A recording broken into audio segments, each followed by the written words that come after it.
Okey, Assalamualaikum warahmatullahi wabarakatuh. Selamat malam sahabat-sahabat sarjana utama Sungai Buloh yang dikasihi semua ya. Okey, saya Haji Zumaidi bin Mat dari Taman Sarjana Utama Sungai Buloh, Selangor ya, mewakili pihak Masjid Sarjana Utama iaitu MSU ya, untuk memaklumkan satu inisiatif ataupun peluang istimewa kepada seluruh penduduk Sarjana Utama dan kawasan sekitarnya. Okey, pihak MSU, Masjid Sarjana Utama, membuka peluang kepada mana-mana individu atau keluarga yang berhasrat mengadakan ibadat akikah tetapi mungkin menghadapi kekangan keuangan untuk mendapatkan kambing akikah pada harga yang sangat istimewa ya, iaitu separuh daripada harga pasaran. MSU hanya menyediakan 5 ekor kambing sahaja ya. Tujuan utama program ini adalah untuk membantu mereka yang kurang berkemampuan tetapi tetap berkeinginan melaksanakan sunnah akikah untuk anak-anak mereka ya. Okey, harga pasaran bagi seekor kambing biasanya sekitar 1,600 sehingga 1,800 ringgit ya. Namun untuk program pada kali ini ya, pihak Masjid Sarjana Utama hanya menetapkan bayaran hanya RM950 sahaja guys. Murah gila. RM950 sahaja bagi seekor kambing ya.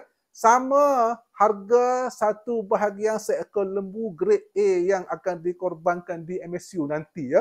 Okey, dengan syarat pelaksanaan akikah diadakan di Masjid Sarjana Utama guys. Segala urusan termasuk penyembelihan, penyediaan masakan, serta jamuan akan diuruskan sepenuhnya oleh pihak pengurusan masjid. Kambing tersebut tidak akan dibawa pulang, sebaliknya akan dimasak dan diagihkan kepada qariah yang hadir ke Majlis Silaturahim Aidilfitri 2025 yang akan diadakan pada malam Sabtu 26 hari bulan April bermula daripada jam 9 malam sehingga 11:30 malam ya.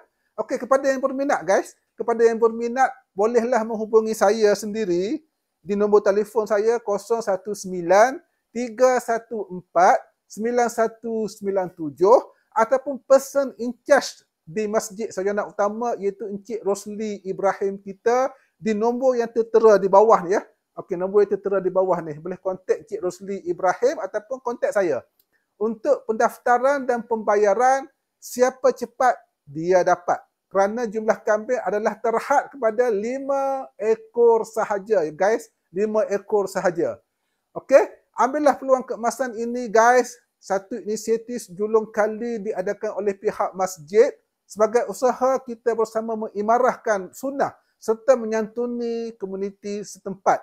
Semoga segala amal ibadat kita diterima dan diberkati oleh Allah Subhanahu wa taala guys. Sekian, terima kasih. Assalamualaikum warahmatullahi wabarakatuh.